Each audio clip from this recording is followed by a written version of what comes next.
How does that go? And yes, I love Radiohead. I'm going to go see them in October, and I'm very excited. Gonna watch WoW streams while working. Yeah, that's pretty clever. Pretty nice.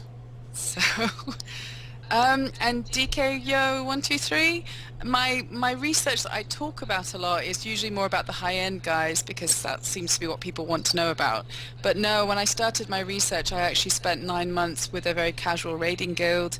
I've looked at casual 25, 10-man, and then I've done quite a few interviews with the sort of middle-of-the-road hardcore raiding guilds that do very well but aren't like highly ranked, like like Blood Legion and stuff.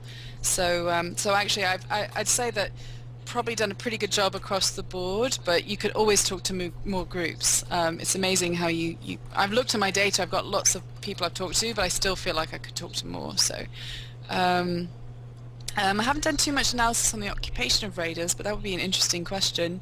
I do generally ask a little bit, especially when I do an in-depth interview with somebody. It usually comes out, either they'll tell me if they're a student or something like that, and then I can kind of find out more about that. So yeah, that's kind of fun. Ooh, that's a good question, Affinity. You should answer that one. Do you think it's possible to make the perfect raid? And if so, what would the perfect raid contain? Perfect players. Outside of perfect players? I don't know. So I don't know. Can you really have perfect players? I mean, we are human. We make mistakes. I live stream my mistakes frequently. yeah. I don't think you'd actually be able to make a perfect. Well, I mean, I guess sure, why not? Perfect raid would actually being able to bring. Yeah, sure. And a perfect raid would be if I did the live raid with you, Affinity. Absolutely, I would be the key. I guess the perfect raid would be a raid that you don't have to class stack to kill a fight. Top end raiding, you do a retarded amount of class stacking, especially on fights like Spine. 25 mages, etc. So I guess that would be the only way to say perfect raid. Yeah, that's true. That's a good point. It's an interesting question because it's kind of like some of these things are just difficult to predict because we have so many factors that go into success during a raid, so it's hard to say. Someone else asked a really good question. Where was that? Raiders versus PvPers. Plixor, I think. I did focus primarily on people who primarily identified themselves as raiders, but there are lots of raiders who like to do PvP a lot as well. But I sort of focused there a bit more, and I would usually ask out of curiosity, and I didn't really find a strong correlation, just like with achievements. I didn't really find that a lot of raiders were that into achievements. If they would give them something of benefit, then they would be quite interested, or if it was an interest on the personal level. But there's usually only one or two guys, for example, in every top guild that are really into achievements, so which I thought was really interesting. That I assumed more would be really hardcore into all these things, and it's just not the case. Which I'm sure you could say as well, couldn't you? 25 Rignos. I don't think I'd want to see a raid with 25 Rignoses yelling at each other at once. What do you think, Affinity? I love the fact that they both said that at exactly the same time. That's spooky. That would be the perfect rage, or the perfect raid to live stream of the rage. 25 rigs all screaming at the exact same time in unison at each other would be. You'd have to like pay-per-view that or something. That would be. Yeah, that would be pretty funny. That would be pretty funny, and I'd like to watch that one. So, I'm not sure about that Mountain Dew Gamers. Interesting name. I'm not sure if I agree with your statement. I don't know if that many top PvPers are that good at raiding. I haven't studied it, so I'd need some data to agree with your premise. So, if you can point me in the direction of some data that proves that, then that would be an interesting question to research. Well, I think the thing with the PvP versus PvE aspect is you're essentially playing two different games, right? So you don't really have a whole lot of crossover. Like, there's not a lot of people that raid very competitively in the top end scene that PvP at a very, very high level as well, and kind of vice versa.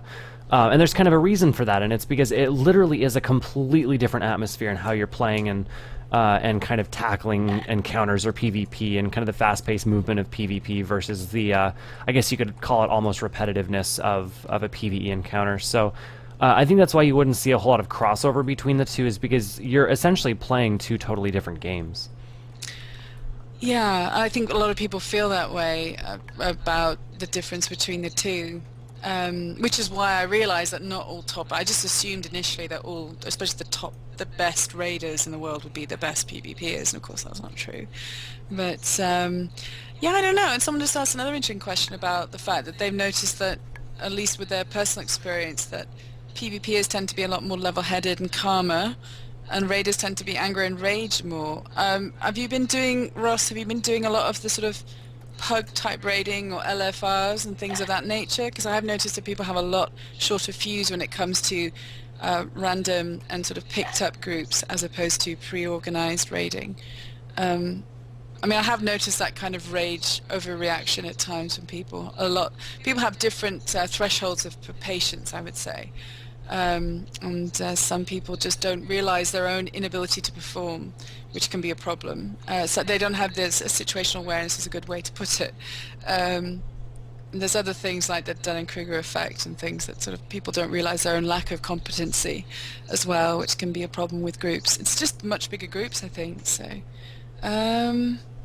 Ashkabash, I have not interviewed someone that fits that particular criteria. I would be fascinated to talk to someone in that regard. In fact, something I'd like to do with my little YouTube Raid Observer channel is start interviewing groups and individuals that are a little bit, maybe have a different spin on how they raid. Maybe they raid at different times of the week or days. I'd like to really talk to people from different levels. And someone asked if I only talk to 25-man guilds. That's not true.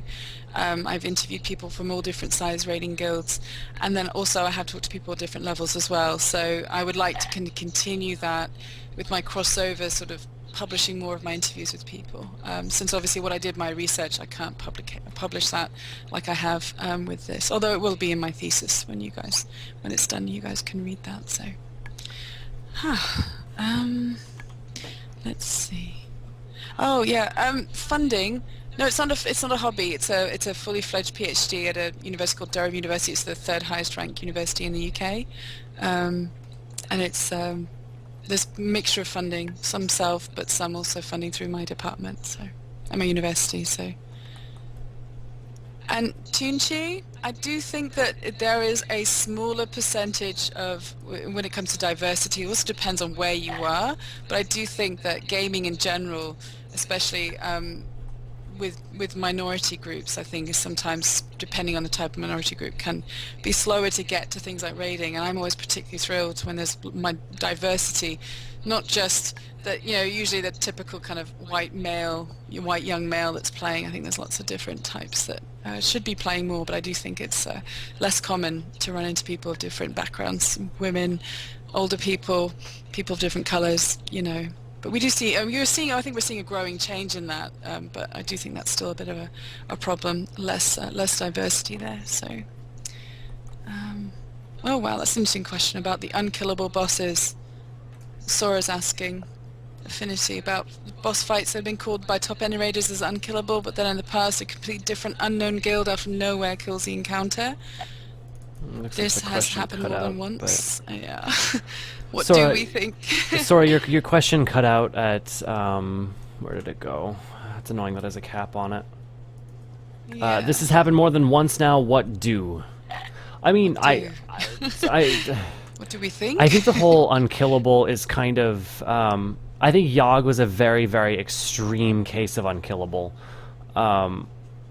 And that was kind of a, Stars, that's kind of when they made their entrance into, yeah, you'll just have to post the bottom half of your question, not the full thing again. It was kind of, they said it was unkillable, and then these crazy people did these crazy things because they had, resources that your typical top-end guild didn't possess at that current time. I don't really think there's ever been a fight that's been killed pre-nerf that was otherwise flagged as unkillable. I think Yogg was kind of the biggest example. Spine wasn't necessarily called unkillable before Can Raiders killed it. It was just people were tackling it in completely different ways than they had originally planned for. So I don't know that. I mean, I guess Yogg is kind of a great example of stars just had available resources that nobody else did, and they were kind of in the right place at the right time to actually be able to pull something off that crazy that required such high class stacking and a retarded amount of pure execution. Yeah, I mean, sometimes that's what it takes. I mean, it's just a matter of being in the right place at the right time, or having the right combination, being better prepared. I mean, that's why a lot of times guilds will just say we got outplayed. That's what Method said in Tier 12, was that, Paragon just outplayed them, even though they got second. They did very well in their own right. Sorry, Val, I didn't mean to bring up a second place thing. It's going to give me grief for that later. But, I mean, it just came to my mind, is that idea that it does happen. And I think, classy guilds that are good competitors will accept when they got outplayed by another guild. I think that's what makes it fun and more interesting. But yeah, I don't know. I don't know if any guilds necessarily come out from nowhere per se, but I do think that obviously some guilds just have an edge where they've got a deeper sort of roster, deeper talent, more experience. I think it takes a while to get used to the experience of raiding at that high level. It's a very different schedule than most of us follow if we raid 3 or 4 nights a week, 3-4 hours at a time. But at the same time, it's harder for us that raid at that schedule, because every single time you raid at a slower pace like that, you have to relearn the fights, which is why a lot of you probably want to bang your heads against the wall, because there's always 1 or 2 people in your guild that just cannot seem to remember the tactics from just 2 days ago, and you have to go over it all over again. So that's usually when people kind of rage. Whoever was asking that about that, I think it's the fact that there's different tolerances for that, and some people just do a better job remembering things. But I do think part of the edge for elite guilds is the fact that they just keep going at it, and I think that helps you retain the knowledge, and you don't sort of have 2 or 3 days between attempts and then sort of forget it all over again. So that's been my observation. Someone asked a good question a minute ago. Younger raiders. Telsarath, I have to say that for the most part, the raiding guilds that I've talked to, I think I've probably talked to about 30 or 40 by now, not all whole guilds, but membership, and they seem to, of those guilds, and I wasn't looking for them on purpose, but they just don't seem to have a lot of younger players in them that are raiding. I do think that tends to be a bit of discrimination against younger players. I think it's partly because a lot of times younger players don't